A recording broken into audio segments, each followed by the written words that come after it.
past kneeling like he ever protested. He's not an NFL player. He's never been on a knee. Just choosing to speak for the people like he had spoken to the people. And I think sometimes I notice that I wonder how many common people that he knows or that he's spoken to. I wonder if he's read, my Facebook comments or my Instagram comments or some of the things that people say to me. To be able to speak on and say that we're moving past something, it didn't seem very informed.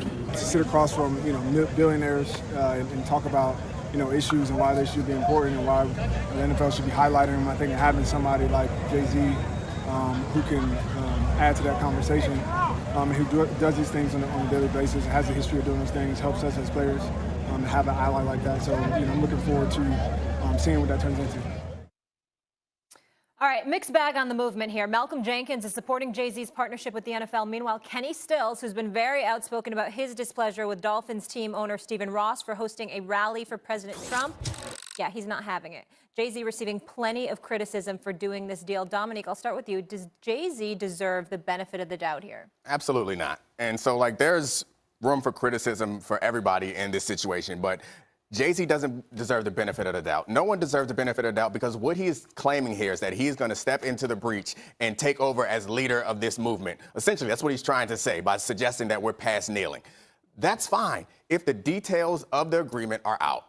The details are not out. You do not speak for all of us. You cannot. Only thing that we know is that the halftime show is going to be a little bit more fire than it's been in the past. So Colin Kaepernick didn't kneel for that. Colin Kaepernick did not kneel so he could keep his job. So I'm not one that thinks that Jay-Z shouldn't be partnering with the NFL until Colin Kaepernick works. That's fine with me. The problem is that it is private. And looking at what Jay-Z's track record is, it's impressive. But no one's going to suggest that dropping Jay-Z into this NFL soup is not the formula that's going to fix the problems that we have in this country. And it is not what Cap began, or I can't even say Cap began the movement, what Cap continued this movement from. Because the movement goes way back. Obviously, Paul Robeson, you can go back to Frederick Douglass, you can go back to 1619, the project that's in the New York Times right now. This movement has been going on for a long time. Colin Kaepernick doesn't own it. Jay-Z doesn't own it, and no one deserves the benefit of the doubt that we can allow them to have some sort of backroom deal and say, no, we don't need to know what you're going to accomplish. They've set forth no goals. They've set forth nothing as far as a commitment going forward. Only thing we know is that Jay-Z and Rock Nation are going to make the halftime shows better. And to me, that's not that valuable. I completely disagree with you. And I disagree with, and here's the reason why. I disagree with your point of view because I think what you're missing is that the reason why somebody like me believes Jay-Z deserves the benefit of the doubt is not piggybacking off of what Dominique Foxworth just said, because I agree with that. It's piggybacking off of what Kenny Stills said and Eric Reid said. That's the problem. That's where we get into the benefit of the doubt with Jay-Z. If you watch that press conference, as somebody that's known Jay-Z for years and has talked to him on several occasions, Jay-Z, it was not a good look optics-wise for him to be sitting next to the commissioner, laughing and yucking it up without enunciating and illuminating the plan that you have in place that you plan on executing. That's basically what you're saying. Right. What are you going to do? What exactly is it that you're going to do? It's not enough for us to look at you being Jay-Z and just take your word for it without knowing details. You want to know.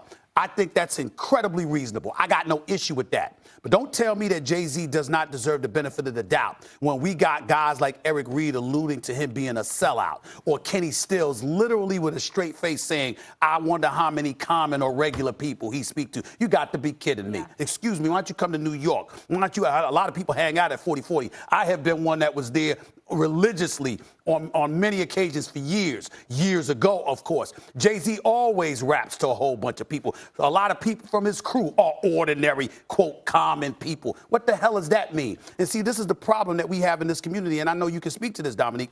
People from the black community who are successful in many cases are assumed, it's presumed by other black people. You must have sold out to get ahead because most black people ain't ahead. So since you ahead, you must have sold your soul to do it. That's where a lot of these cats are coming from. I'm not saying you're doing that. I'm not saying you're doing that or anything. I'm saying that's what they're doing. Jay-Z is one of the few people who does not have that label, who we've all thought into this time. That's right. No matter what's happened. Exactly. We thought of Jay-Z as someone who has not sold out, which is what makes this partnership even more questionable because all we know about this partnership. I need to correct you on one thing because you said that all we know is that the halftime show is going to be a little better. And I have the actual long-term commitment here. It's that from both parties to amplify the league's Inspire Change initiative. And we just saw a snippet of what Jay-Z was talking about. Still kind of vague, but I get your point. But he kept mentioning action, action, action. My point is, this is the guy that created the blueprint. Let me come to you, Dominic. He's going to have a plan. He's going to come up with a master plan. Was that Right, the moment he has to lay it all out? Yes. Step by step? Yes. Or at least put forth some initiatives like Black Lives Matter have 10 policy initiatives that they want to advance.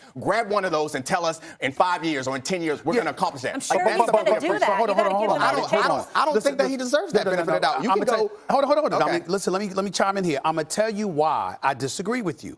Because, again, it's piggybacking off the things that have been said about him. You yourself just sat up there and said, up until this point, the record has been pretty good. You literally saying, excuse me, I need more than you gave us at the press conference with Roger Goodell. There's nothing unreasonable about that. Nothing. Yeah. But the problem is you had cats literally transitioning from saying Jay-Z, that's the man, to Jay-Z's a sellout in a wink of an eye just because of the press conference. And I'm saying that this man deserves better than that. Right. He doesn't deserve to be excoriated. He doesn't deserve to be a character assassinated. We deserve like that. better than what he's given us. Hold on, We deserve. You don't get to come in and take over this movement. Wait. And He's not taking over anything. Listen what I'm saying. Essentially did. We said we're past kneeling. No. We're not past kneeling. Hold on. That's one soundbite. What about the other soundbite when he said, I'm not against protesting. I'm in support of any kind of protest. Do whatever you feel. But we don't need to limit it there. There's nothing wrong with that statement. I would be fine with that. There's nothing wrong. I would be fine with that if this partnership does not make it more difficult, guys, going forward. Because now the NFL has what they want. They have someone to point to or something to point to and say, see, this is what we're doing. And that puts anyone else who continues to protest in a bad light. Let me give you one more thing. Wait. Because that's a misnomer right there.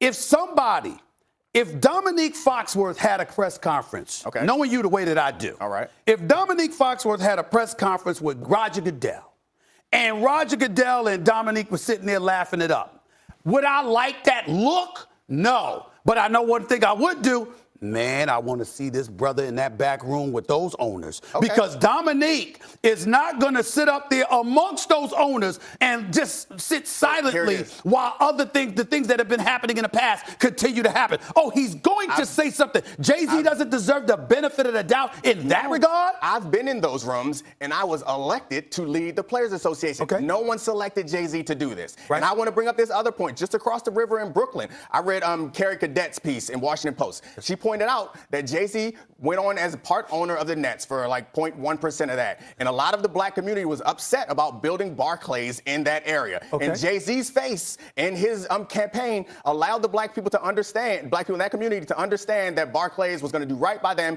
and build affordable housing. Barclays Centers is up. They are making money. Jay-Z sold his percentage, and the affordable housing is not there yet. So we can point to evidence of Jay-Z partnering with a professional sports league and the black people in the community not benefiting from that. All right. Allow me to retort. You can point that out. That's a very, very accurate point.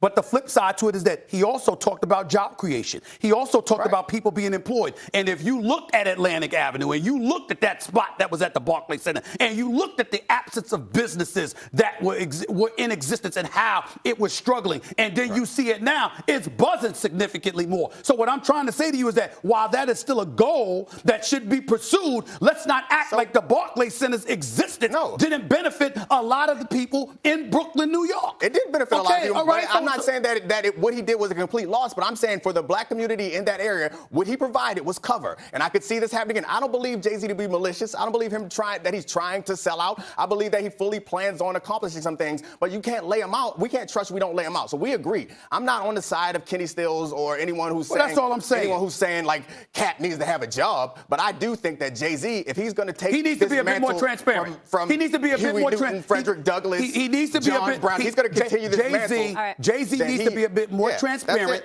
and more inclusive and I'm not going to trust bringing other people. But that's any fine. Unelected official to leave a movement. Just don't tell me that Eric Reed and Kenny Stills is right with what they saying. That's not right. We'll have more on this later. We're not done. The fight continues for Antonio Brown against the NFL, but is Helmetgate tarnishing his legacy? Don't miss that discussion.